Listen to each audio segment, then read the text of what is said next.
Hey there, I'm Lance and I'm a gamer. And I'm Sam, and I'm a non-gamer. And we are Love to Hate, where we help gamers find great games to play with non-gamers. And today we're taking a look at Prestige by Kingdom of the Earth.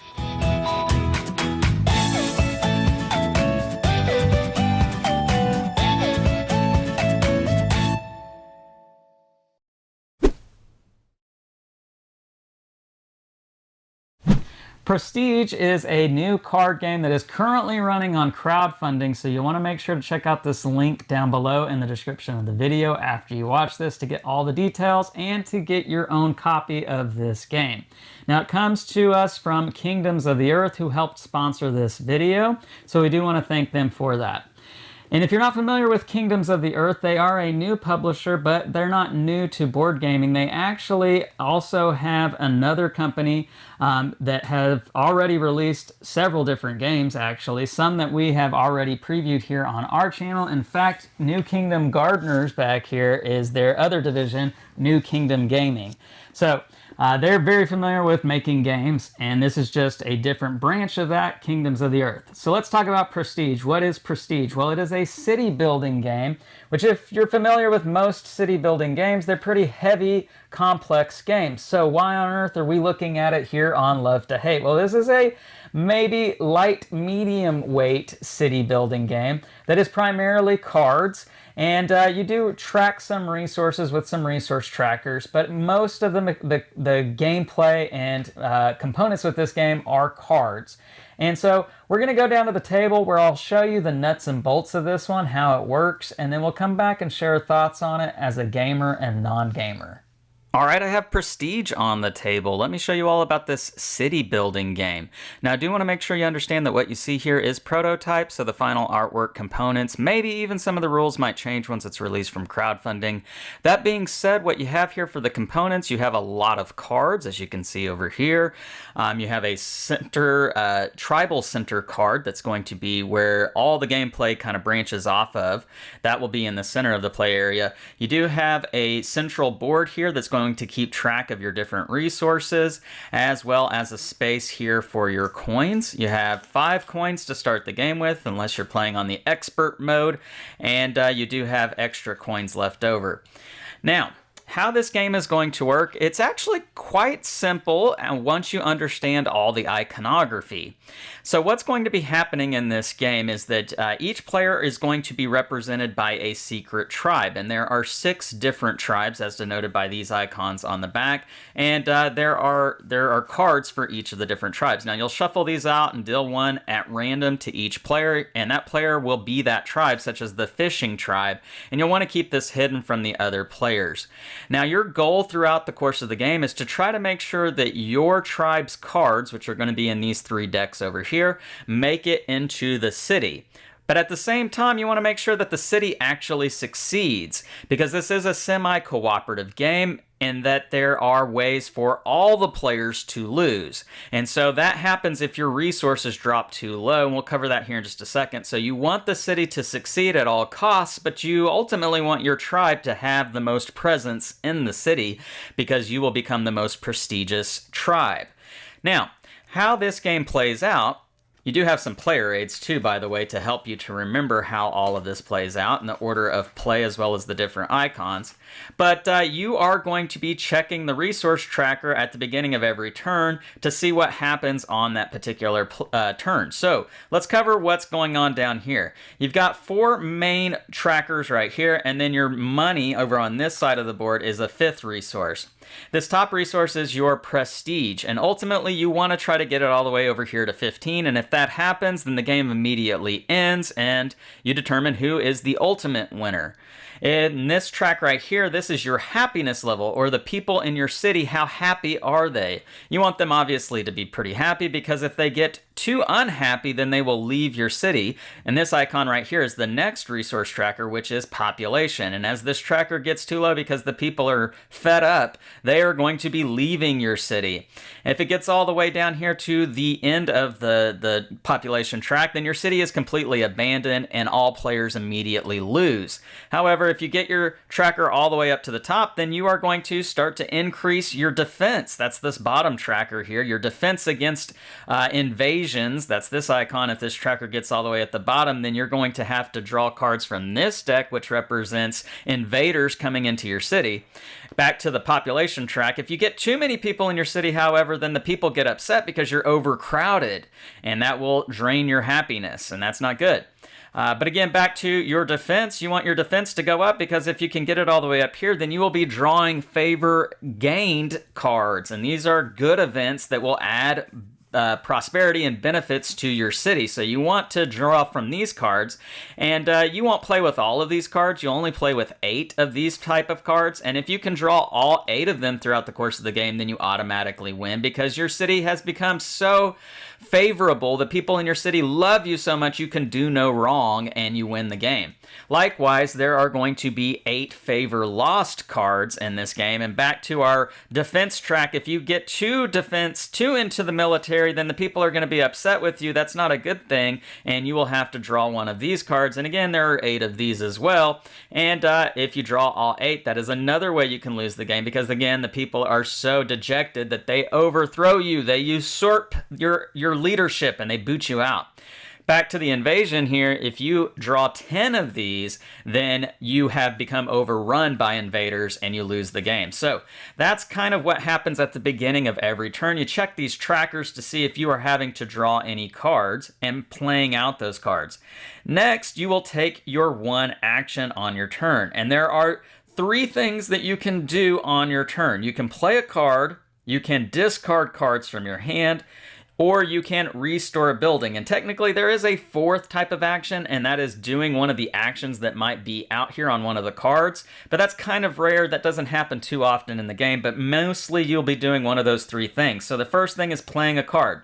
You'll have cards in your hand, and these cards are going to be made up by the different tribes. This is the merchant tribe, and you have lots of cards, but you're only going to be adding 8 of these to the draw decks, which you will shuffle in together with all the different tribes, including the common gold tribe, which doesn't really represent any tribe, it's just common.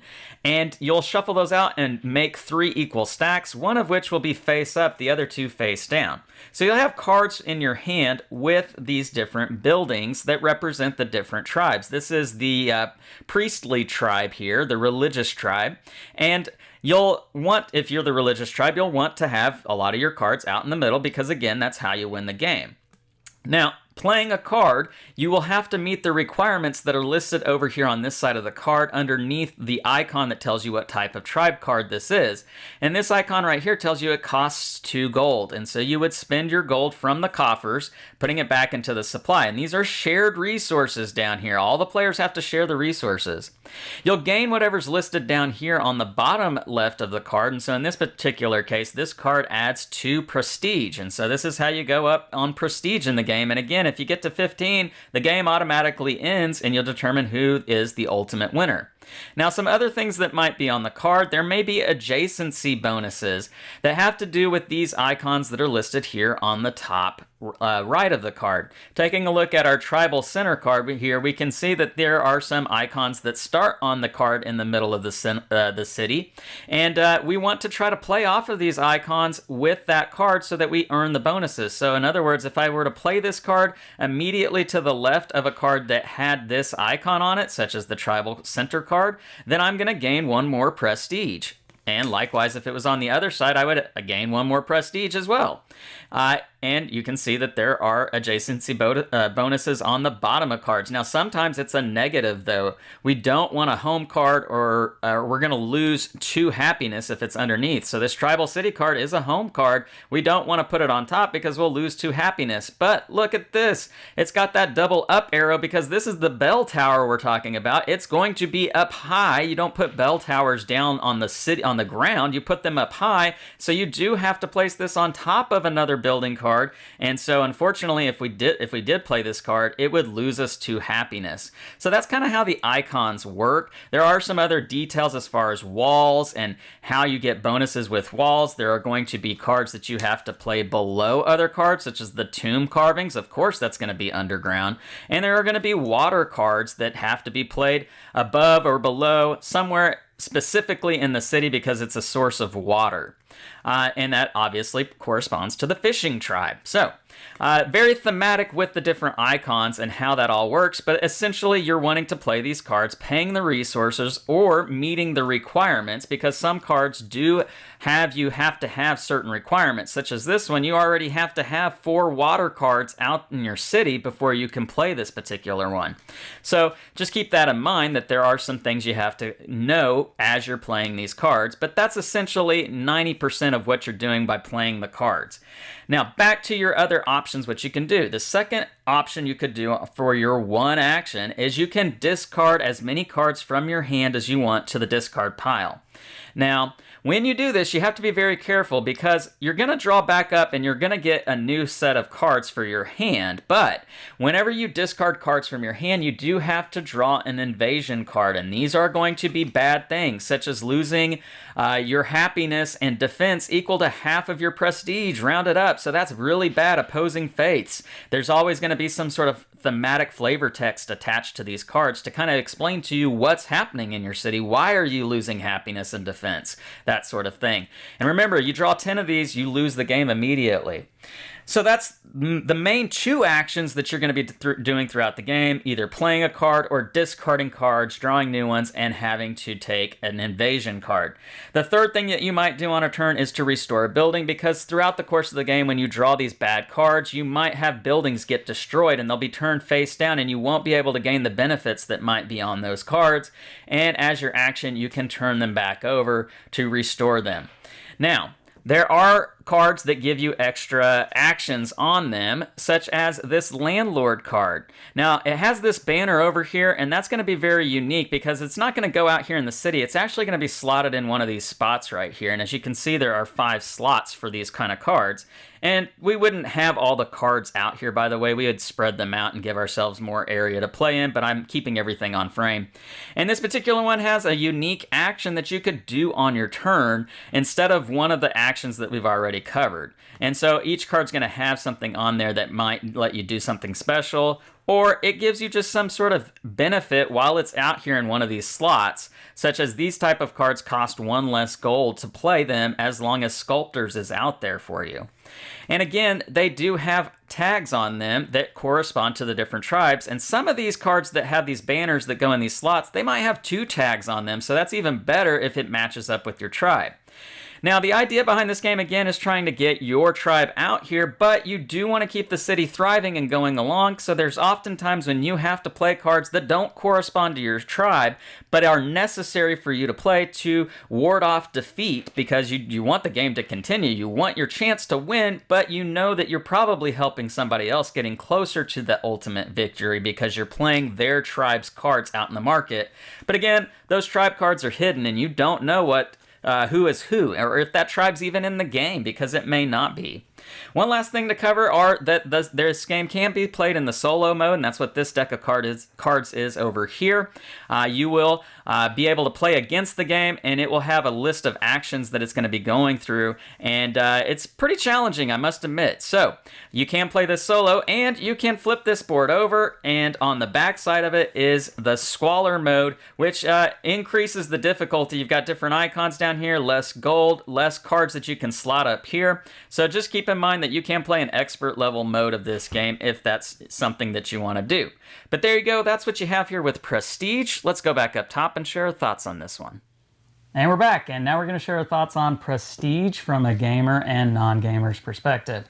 So Sam, first thing I want to start with this one is that this is a theme that I really connect with. I think it's a theme, an idea of a game that is interesting to me, in that you're not just making any city, you're making like the first city that's ever existed. And not only that, but you're kind of these nomadic tribes that have long been disgruntled with one another, have had their differences, but we're going to try to work together. This is a semi-cooperative game. And that's just an interesting idea for a game. I don't know, what do you think about that? Yeah, I agree. I mean, it's building, it's putting things together, it's tile-ish. It is kind of, yeah. But with cards. Yeah, with the way that you're laying these cards and building this, and there's these adjacency rules and connections that you're really trying to connect and make work so that you have these resources to use. I like that idea with this Yeah. one. What did you think about the semi-co-op? Because this may be the first semi-co-op that we've ever done here on Love to Hate. If I just off the top of I my don't head. think so. No? Okay, maybe not. I don't know. What did you think about it though?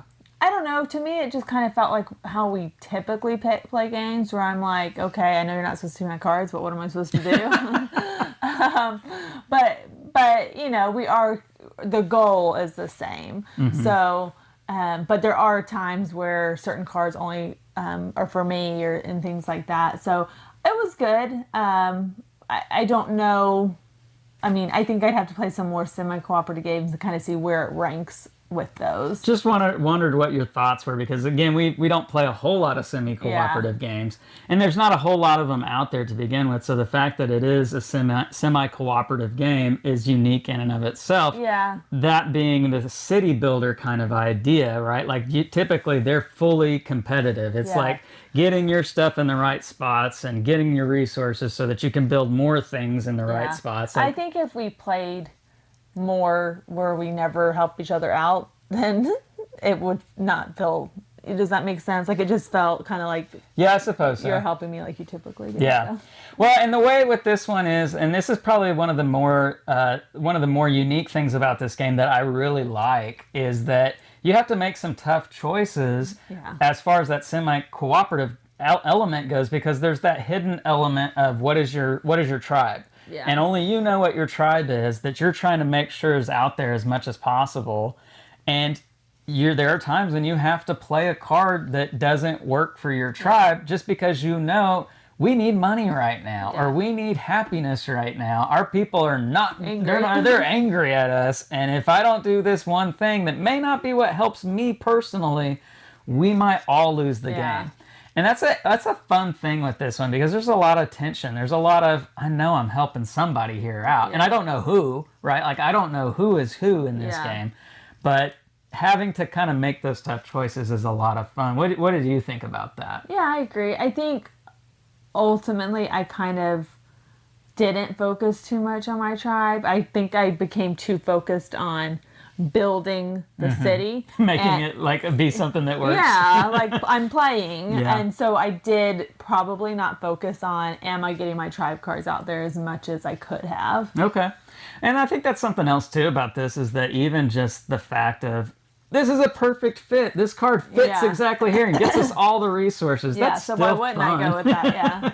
You know, may not be my tribe, but it's still a fun thing to get all those resources. And no, I did that. I'm the one who added that in here. What do you think about the actual building of the city and trying to make these connections work and all of that? It was difficult. I mean, it wasn't something where like, oh, well, multiple cards can fit. It did seem like you really are looking for a specific card to be able to get the points that you need. Yeah, and I think that means that, you know, your choices need to be really on point with this game, right? Like, you want to make sure that you're setting yourselves up for there to be, because, you know, you can really build a bad city, and by bad city, like, you don't want like the harbor right next to the you know, the place where all the highfalutin people are going to be going, right? Like, because they're not going to like that. The high class isn't going to like being right next to the smelly, stinky fish. You got to be mindful of how you're building the city out, and I think that's thematic. That really kind of plays out through this making a prestigious city. Then you've got those event cards that are coming into play. And that adding kind of a little bit of a story element to the game is an interesting twist. Yeah. And dealing with the unknown, right? Like, I flip over this card and something happens. Yeah. Maybe buildings get destroyed, or we gain or lose resources. Yeah. It's just it's an interesting thing with the game. So, ages 14 and up, I think that's maybe a little accurate. Maybe I think it could go a little bit lower. Yeah, it just depends on your 14. I think it really does too, which is why I think it's a light to medium weight kind of city builder. So, because I do think you could probably play with maybe like 12-year-olds. I don't know. Just I will depends. say I had, on par for me playing games, had a very hard time with the iconography in this game. Yeah. There's a lot. Yeah. And like the roads and the walls, I was constantly asking Lance, what is this again? I forget what this is. And not only did I forget what they were, like I couldn't remember what they were on our track either. I'm just like, that one right there. I don't even know what it's called. So I did have a hard time with it that. Does have a player aid, and I showed you guys that when we went down to the table. So I just use Lance. the player aids are big time in this one. You do want to use them.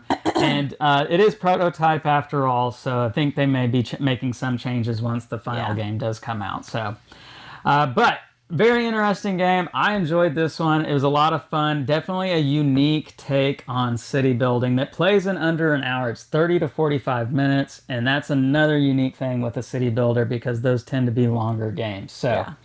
The game is Prestige. It is from Kingdoms of the Earth. It is currently running on crowdfunding right now, so make sure to check out that link down below in the description of this video now that you've watched it. And while you're down there, make sure to leave us some comments. Make sure to like and subscribe and push that bell button so you get notifications of all our new content. I'm Lance. I'm Sam. And we are Love to Hate, where we try to bridge the gap between gamers and non-gamers. We'll catch you next time.